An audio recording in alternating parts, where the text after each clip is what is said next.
Sejam bem-vindos a essa videoaula da disciplina de Eletrotécnica do Coltec UFMG. Nessa aula nós vamos falar um pouco sobre dispositivos de proteção contra a sobrecorrente e a começar então pelo dispositivo que é o disjuntor termomagnético. Antes de falar propriamente do dispositivo, a gente vai falar sobre o que é a definição de sobrecorrente. Então, sobrecorrente é qualquer corrente maior do que aquela que foi projetada para a instalação, a corrente de projeto. E aí, segundo essa corrente de projeto, é que nós definimos a fiação, todos os elementos da instalação. Portanto, essa corrente de projeto ela não pode ser excedida. Então, ela não pode haver o que a gente chama de sobrecarga e também não pode, nós não podemos, temos que saber lidar com uma situação de curto-circuito. Então, a corrente de sobrecarga, então existem dois tipos de sobrecorrente.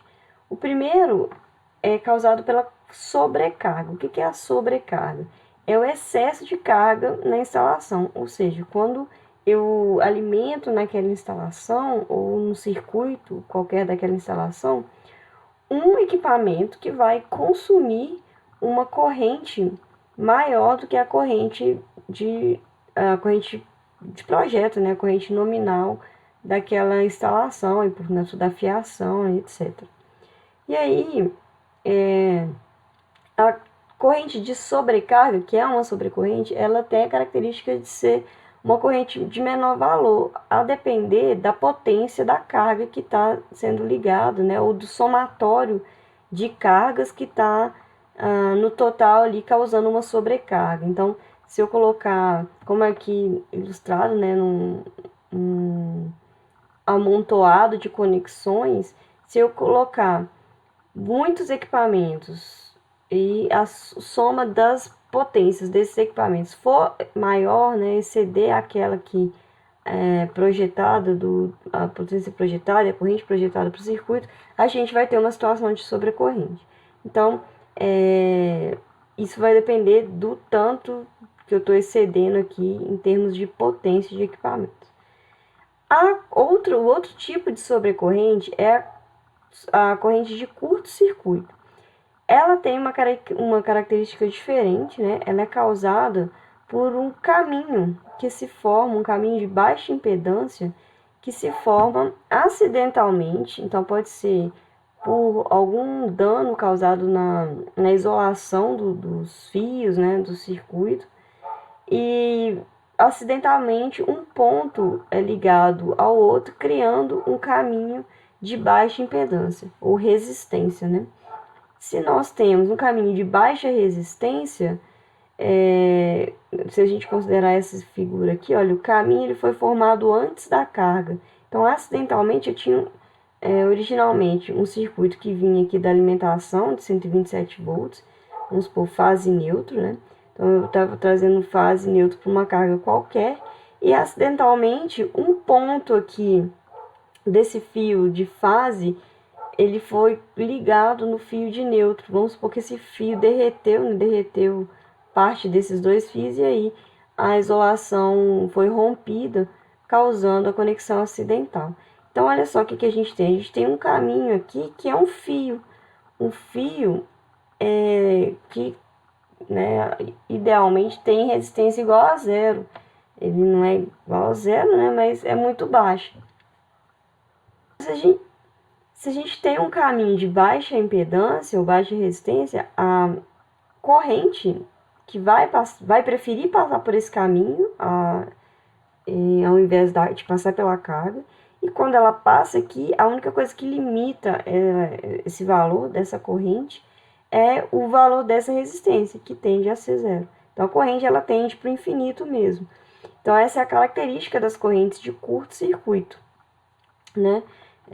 Então, esse caminho ele caracteriza um curto-circuito e aí a gente vai ter a circulação de correntes elevadíssimas aqui nesse ponto aqui, nesse curto, né, causado. Aqui, então, foi um curto antes da carga e aqui a gente tem uma ilustração de um curto, vamos supor aqui que a gente tenha duas cargas ligadas em série. Pode acontecer também um curto aqui, uma ligação, né, curto-circuitando somente uma parte da carga. E aí a corrente ela vai ser limitada somente por essa segunda carga aqui. Então, ela vai ter um valor menor do que essa a primeira, né? Mas mesmo assim ela vai ser mais elevada do que a corrente projetada para aquele circuito. Então, esses são os dois tipos de sobrecorrente. Então, sobrecorrente pode ser causada por uma situação de sobrecarga ou uma situação de curto-circuito. Então, o primeiro dispositivo que nós vamos estudar é o disjuntor termomagnético.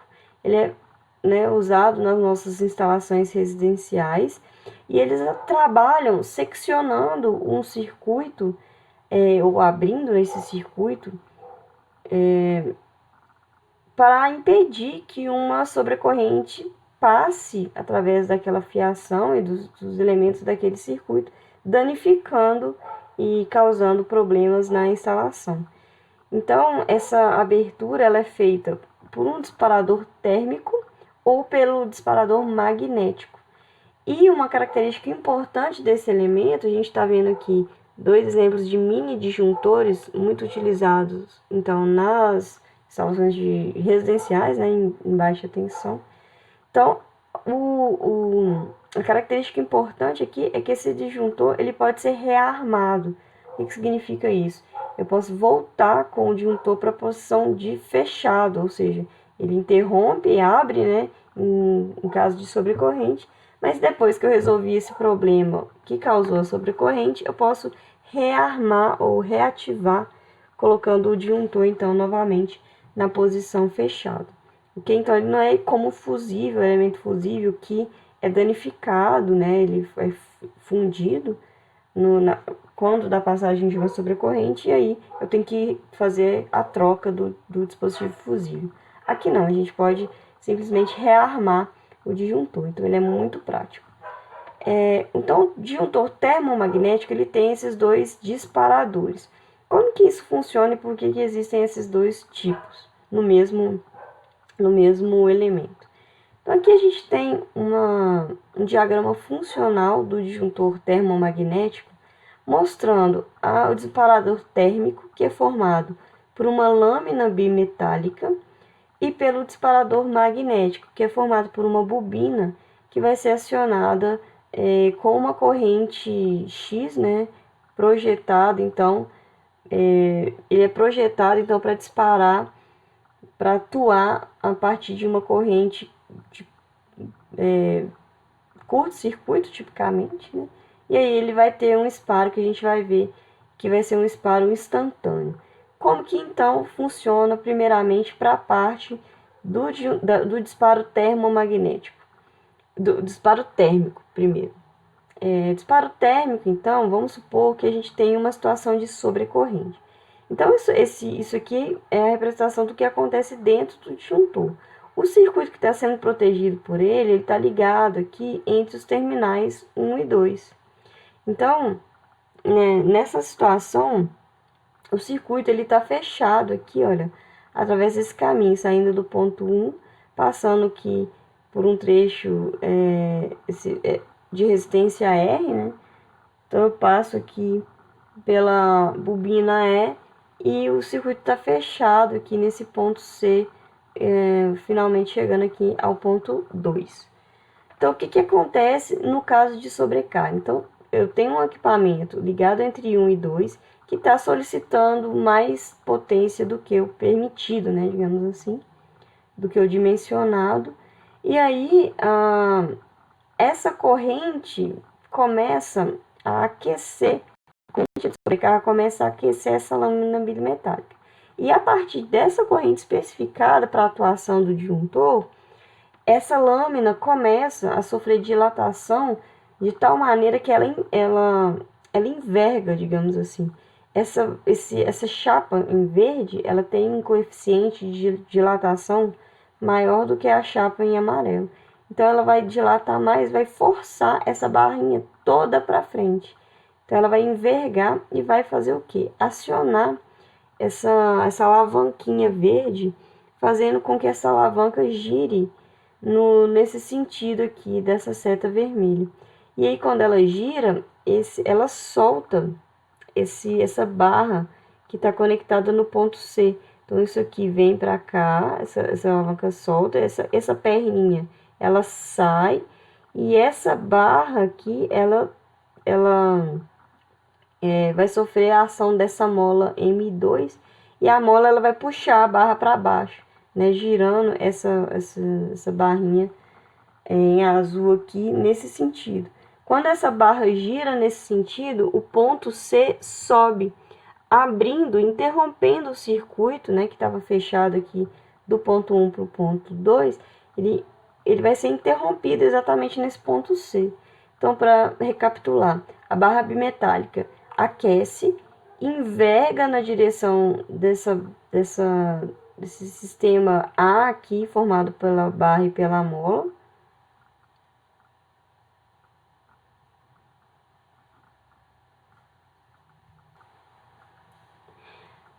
Essa perna que estava presa nessa outra engrenagem, né? Ela vai soltar esse mecanismo, essa alavanca, essa barra, né, verde, vai sofrer a ação da mola e vai girar nesse sentido, soltando essa perna e, portanto, essa barra de baixo, ela vai sofrer a ação dessa mola M2 e vai girar nesse sentido, interrompendo o circuito no ponto C. Então, o circuito vai ser seccionado quando tiver sobrecorrente. E o tempo de atuação desse disparador vai depender da curva tempo corrente do disjuntor, conforme nós vamos ver mais para frente. O disparo magnético é feito através dessa bobina aqui, a bobina E.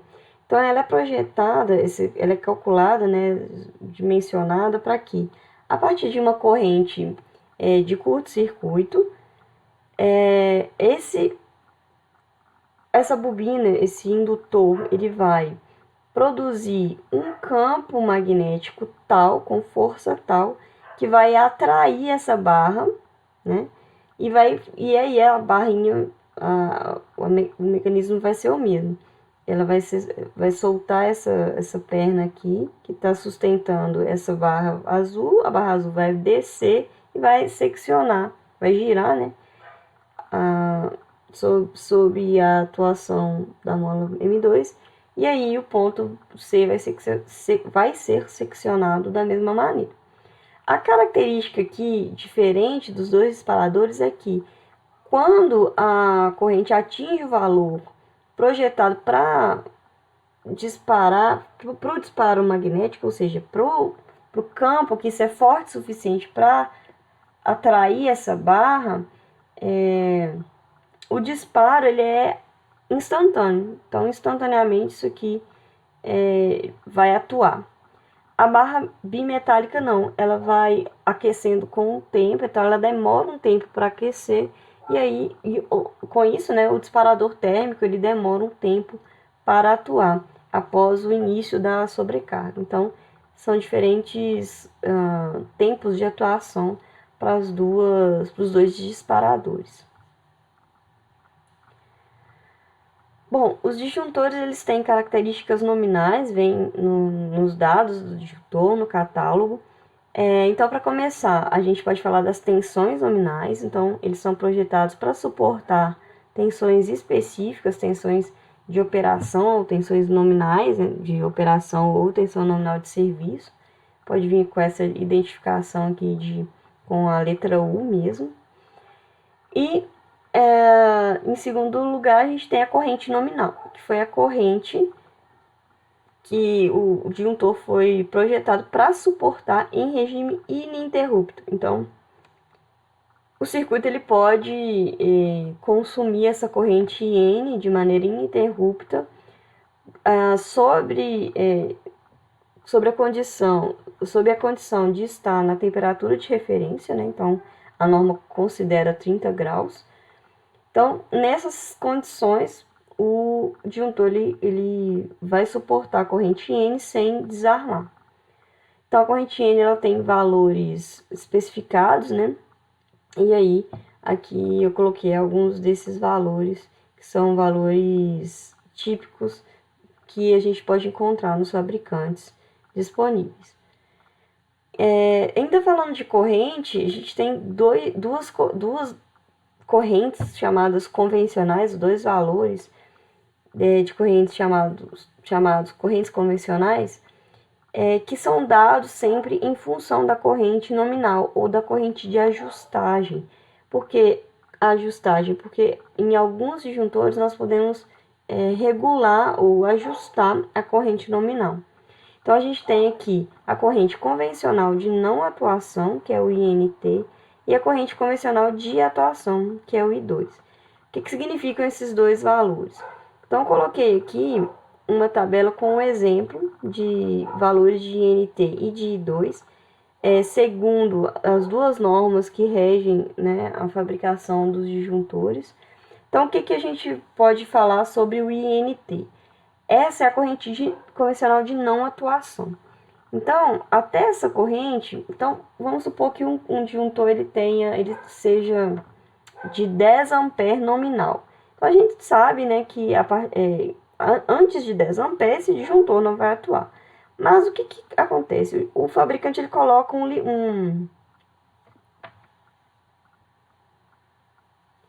ele coloca uma margem para que o disjuntor ele não atue certinho naquela corrente específica de projeto. Então, ele vai ter uma margenzinha, uma brechazinha ali para suportar uma ligeira corrente acima da nominal. Então, essa corrente de não atuação vamos supor que dada na primeira norma, que é o 1,05, né? Isso aqui é um fator que vem multiplicando a corrente nominal. Então, é 1,05 vezes a corrente nominal, né? Que vai me dar essa corrente INT. Ou 1,13 para a segunda norma. Então, vamos pegar aqui de 1,13, que acho que fica mais distante do I nominal, é mais claro de entender. Então, até 1,13, o meu fabricante ele garante que o meu disjuntor ele não vai atuar antes do tempo chamado tempo convencional, que é dado também na tabela. Então, para correntes menores que 63, nesse caso, o tempo convencional é de 1 hora. Para corrente maior que 63 amperes, o tempo dobra aqui para 2 horas. E aí, então, o que quer dizer, olhando para essa coluna aqui da norma IEC 60898? Até 1,13 vezes a corrente nominal, o meu fabricante garante que o meu disjuntor ele não vai atuar, né? Não vai atuar antes do tempo convencional. Ou seja, se eu tiver uma pequena corrente ali, vamos colocar entre 1 e 1,13, sei lá, 1,10, por exemplo, o meu fabricante ele garante que o disjuntor não vai atuar antes de 1 hora dessa sobrecarga. E, inclusive, ele pode nem atuar. Tá? Então, é uma margem que o fabricante coloca. Agora, já a corrente convencional de atuação, que é a próxima aqui que a gente vai falar, que é o I2, é a corrente para o qual o fabricante garante uma atuação até no máximo o tempo convencional, ou seja, aqui o disparador térmico ele vai atuar dentro de 1 hora, né? No máximo até 1 hora, dependendo do valor da corrente. Então, para saber o valor certinho do disparo, a gente vai consultar a curva tempo-corrente. Então, aqui, na norma que a gente estava dando como exemplo, o meu disparador térmico só vai atuar acima de 1,45 vezes a corrente nominal do disjuntor. Bom, sobre as correntes de curto-circuito, né? A gente também tem limites de interrupção Então, a gente tem a capacidade de limite de interrupção de curto-circuito, que é dado pelo termo aqui, pela corrente ICU, ou em alguns lugares a gente acha como capacidade de interrupção nominal, ICN. Então, esses valores, ICU e ICN, representam a máxima corrente de curto-circuito que o disjuntor é capaz de interromper. Porque, além disso, além desse valor, o disjuntor ele pode se danificar completamente e não, né, inclusive não atuar e não proteger. Ele não vai ser suficiente para proteger aquele circuito. Então, existem maneiras de se calcular a corrente de curto-circuito, dependendo do ponto da instalação. Isso pode ser feito, isso pode ser previsto, e aí, seguindo essa previsão, essa corrente de curto lá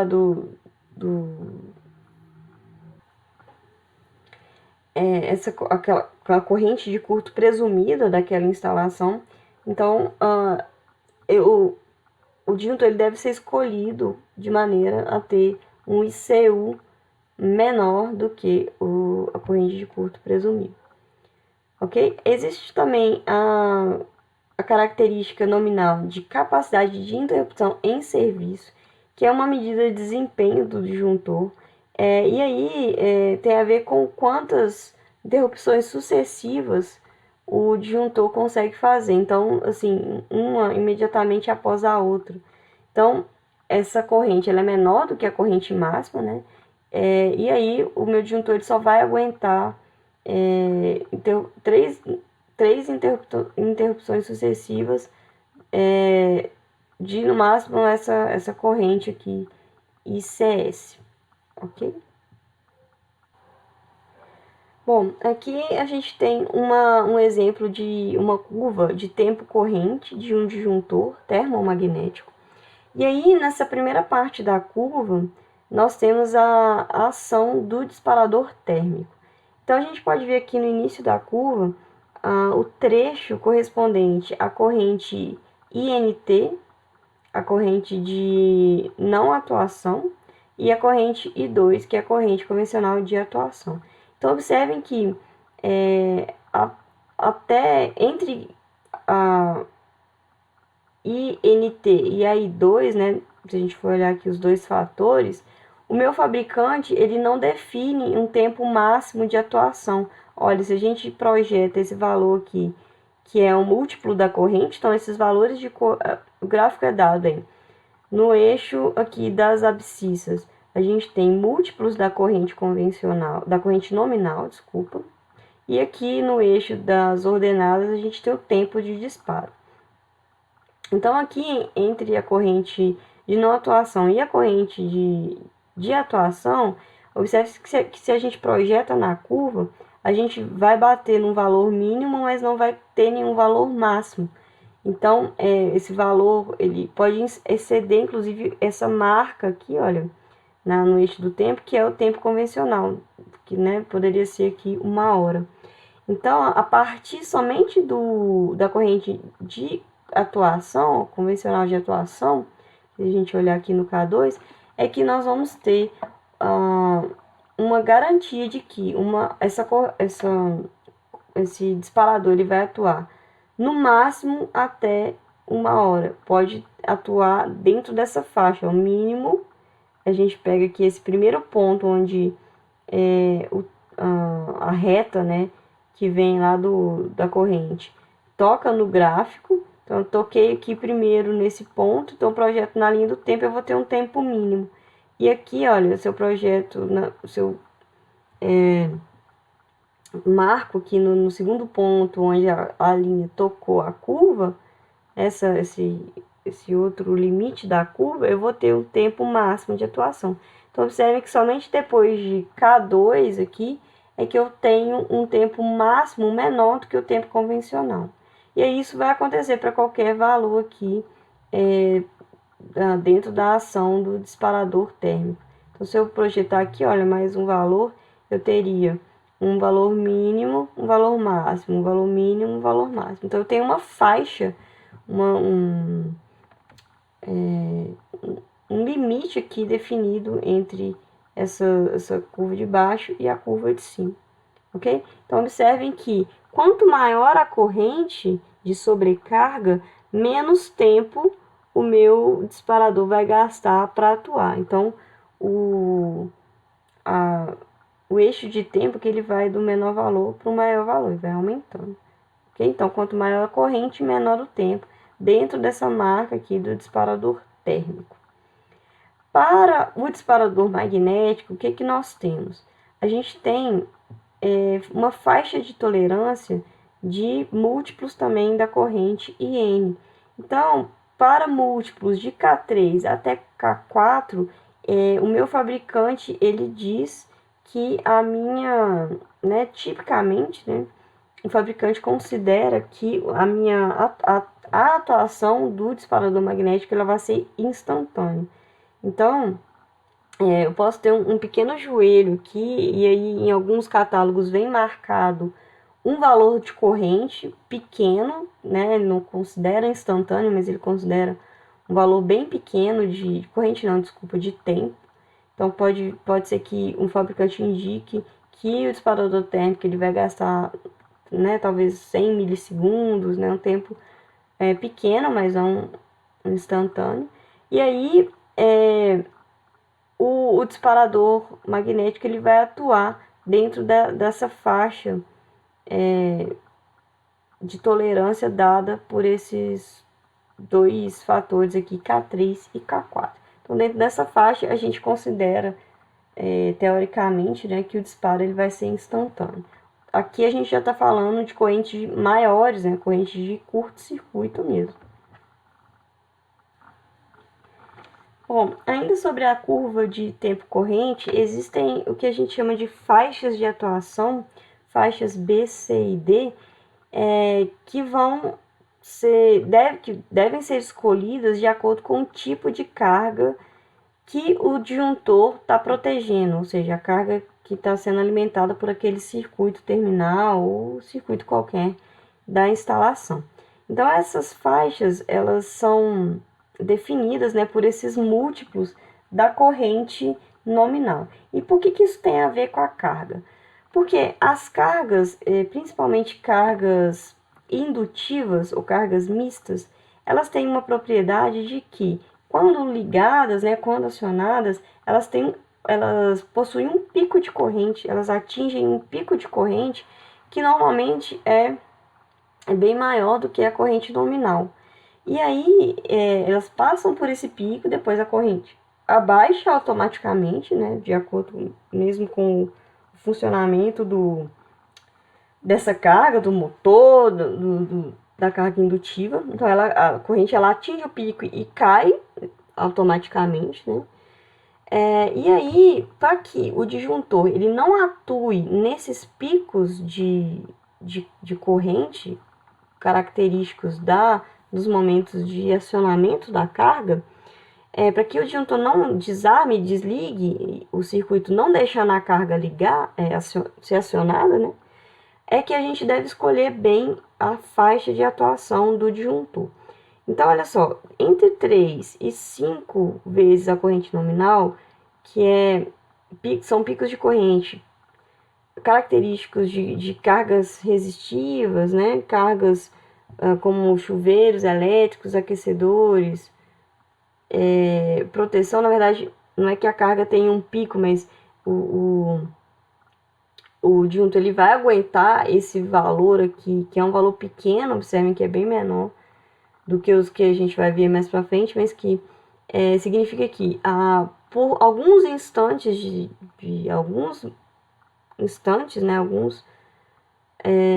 algumas frações de tempo, o meu disjuntor ele pode suportar de 3 a 5 vezes a corrente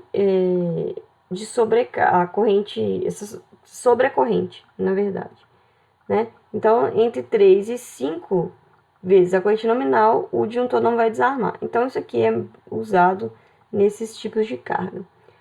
Já para cargas indutivas mistas e cargas indutivas, né, de corrente de partida medianas, que são essas correntes de quando as cargas são acionadas, como a gente pode exemplificar, como é o caso, né, de motores elétricos de baixa potência, motor bomba, de piscina, que a gente pode encontrar em instalações residenciais, reatores de lâmpadas fluorescentes, bombas de poço artesiano, etc.